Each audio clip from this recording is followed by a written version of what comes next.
New WICR. We're now on Live 365 and Ustream.com. Just search WICR and like us on Facebook. Facebook.com/WICR Iona College Radio. Hello, ladies and gentlemen. Welcome to Bill and Bob. I am Robert Bob Baez. And I'm Bill Maloney. How are we doing today? We're doing all right. Major League Baseball season just started, and there's been a lot of interesting storylines. I mean, Rob, it feels good to have baseball back, and I mean that game last Friday night at the stadium. We're gonna give you a little anecdote. Me, Bill, his brother, and a friend of ours, we went to Killer Calvin Almonte from Yonkers, New York. We went to the Yankee game on Friday night against the Red Sox, and it was an interesting experience. It wasn't my first time there, but the first time in a while. And the game goes 19 innings, longest game in Yankees and Red Sox history. Yes, Bill had two of the greatest franchises ever. Bill had to unfortunately leave that game, but not early necessarily, but 16. After 16. Well, it was the top of the 16th. I stayed for the bottom, and I stayed after David Ortiz hit his home run to make it 4-3. And a little story, interestingly, after that I left. I got on the 4 train and I waited for about 20 minutes.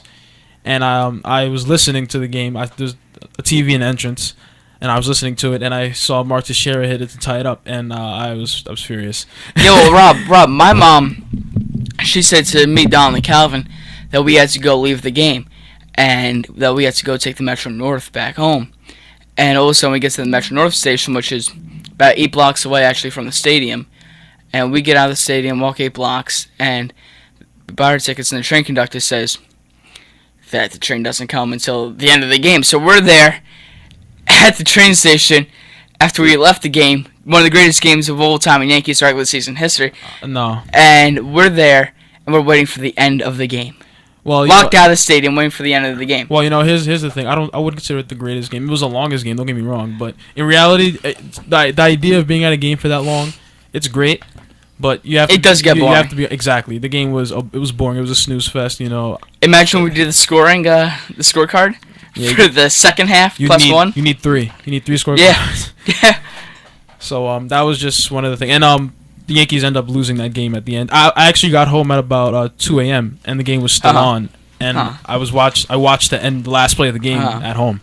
And the Yankees ended up losing that game 6-5. Yeah, but I think that Alex Rodriguez, when we're talking about the Yankees, Alex Rodriguez is hot right now. Yes, he is. That I'll admit, he is. Hopefully Stephen Drew heats up a little bit. Stephen Drew. I actually heard in the Yankees-Red Sox game, Stephen Drew had 2 home runs. Yeah. So hopefully Stephen Drew can get the back going after the worst season statistically on his behalf since 1909. Yeah, they need it because Yankees are tied with the Orioles. It's early, but we have some stats to talk about. The Yankees are 3-4, last in division, tied. Mets with the 4-3. Yeah, but I mean, what about those Royals over in Kansas City? What about the city of Fountains? They're playing royally. 8-0. 8-0. What about those Tigers just roaring through the AL Central? Miguel Cabrera's hot. Victor Martinez is hot. The AL West is really messing up. Oakland is leading the pack with 4-4. Yeah, I guess that there's been a lot of divisional games there. It's been really competitive. Yeah, a lot of divisional games. I expected more from the Mariners. Atlanta 6-1 for a nice start. Yeah, Cubbies 4-2. The Marlins though, my goodness, the Marlins, they acquired Ichiro and D. Gordon, and they signed Giancarlo Stanton to that large contract. Then Giancarlo Stanton is on a slump. He's not playing well at all. He's hitting 158 so far. Mm-hmm. Like I said, season just started. Who knows what can happen? Actually, no, I'm sorry, not 158. Excuse me. It's about 183. It's the second worst beginning of a season. 2013, he started hitting at 158. And Rob, hitting 37 home runs. And Rob, who knows? Rob, besides the Colorado Rockies and the NL West, everyone else is off to a rocky start over there. San Francisco 3-5, San Diego 4-4, LA and Arizona each at 4-3 apiece. I thought that was going to be a very competitive division, but again, we're only at most 8 games in. It is competitive. 8 games, and the division leader has 5 wins, and the last place in the division is 3. But still on the topic of the NL West, have you seen Adrian Gonzalez's torrid start? Gonzalez is white hot right 556 with 5 home runs in 8 games. Games. That is absolute insanity, and that just doesn't happen to start off a season. It doesn't. It's very rare. And if he was Mark Teixeira, we would be thinking at the end of the season he would be hitting 750. Anyway, back to reality. Is really obviously he's not going to keep this up. That this is going to be really hard to keep up for a 162 game season. But if Adrian Gonzalez can keep this, we have 8 pitchers with a 0.00 record. I mean ERA right now. What else? Atlanta. Well, back to Gonzalez, if I could. Yeah.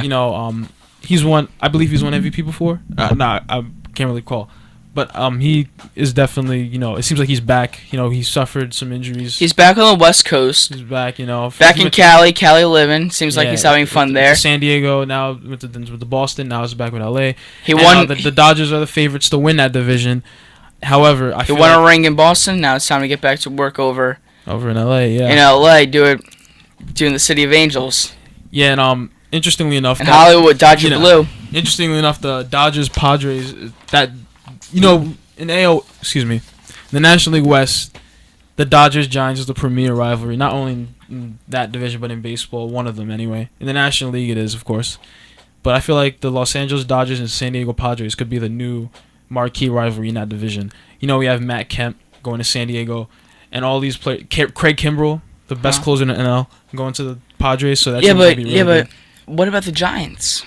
What are the Giants in there? The Giants are in a limbo. That's the best way I could put it. They lost every other season. They're winning a World Series, and every other season they're not in the playoffs. They're not making the playoffs. So, exactly. I mean, they lost Sandoval, so that's a big blow. Rob, there was this interesting story. I believe I was reading this on ESPN, where players like CC Sabathia and other players in the MLB were asked if they had to choose between 4 seasons of missing the playoffs and then a 5th season of winning the World Series. 82% of them, I believe, said that they would pick that 5th season of winning the World Series and 4 seasons of a playoff drought. And I think that if you're in the MLB and you're envying the San Francisco Giants because, 3 World Series rings they have in the past 5 seasons? 2010, 12, and 14. Yeah. Ridiculous. It's ridiculous. Indeed. I mean, that's the only word to describe it. Bruce Bochy, Bochy's boys out there in San Fran, they're doing some work, but Bumgarner's off to a rocky start too. Bum's a bum right now. After his historic postseason performance, he's looking human now, I guess, and probably less than a little bit. But but a key part of their rotation is gonna be Tim Lincecum, and if Tim Lincecum has to show up, if Tim Lincecum can get hot, and if Tiny Tim can really get off to a good start and not get injured, that's going to be the part that's really going to hurt them this season, if they get injured or not. And that's going to be important to the rest of the MLB. One thing that I really want to talk about is, Matt Harvey's back. Tonight he starts. Oh, yes, that's right. He played against the lowly Phillies today. And, Matt Harvey's first start against the Nationals was phenomenal. It's like he never left. I remember actually in 2013, I started watching less baseball actually that year for some reason. I forgot why. And I never really got to see him pitch. But now that I'm starting to watch baseball once again, I see what the hype was all about. And Matt Harvey is the real deal. And if once Zach Wheeler, obviously he's out for the season. But if Zach Wheeler becomes healthy, Cologne is having a great season so far. 2 really good. His first start against the Nationals was phenomenal as well. That Mets rotation is looking like one of the best, not only in the National League, but in all of baseball. Up there with Washington and, Detroit. But that right there is looking like a premier, pitching rotation. Indeed.